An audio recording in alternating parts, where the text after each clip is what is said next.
if you've been studying for the PSAT or the SAT for a while, then this question wording should sound familiar, right? For the given equation relates the value of x and its corresponding value of p of x to the function p. That's a fancy way of saying, hey, it's an equation and x and p are our variables.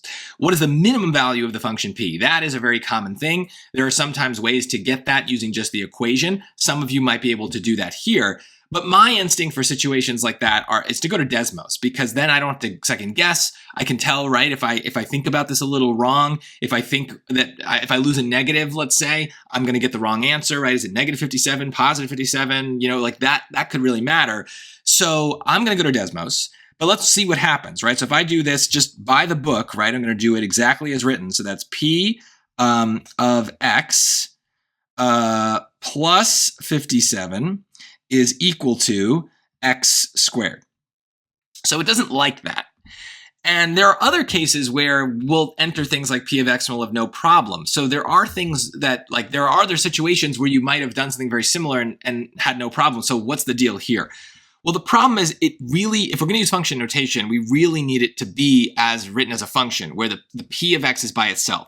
So one thing we could do is move this 57 over, right? If we subtracted it from both sides, we're kind of getting to where we want to go. So we could do that. So let me just type it exactly as written. P of x is equal to x squared. Oop, we lost it. This is the problem with Desmos on this stupid the stupid iPad is hard to type these little tiny buttons. X squared minus 57.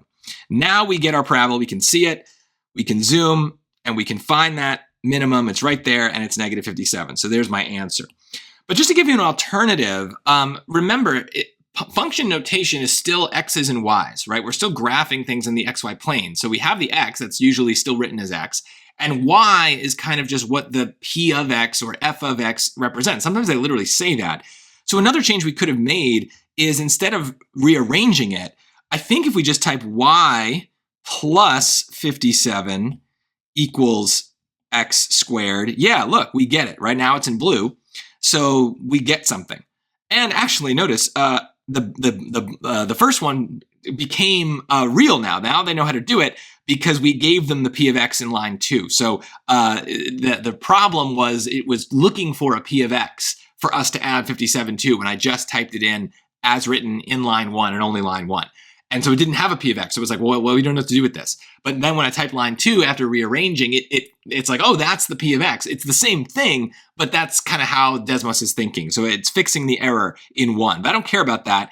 It literally, if I just typed it with the y instead of a p of x in the first place, this all would have worked out because y is a number or a letter that the calculator handles well. So yes, Desmos is an amazing tool, but we do want to think about like the different ways that it interprets information that we give it, and understand that sometimes if there's an error, there might be easy fixes to bring it back to something that it's comfortable with. We need to be able to navigate Desmos to be able to use it effectively.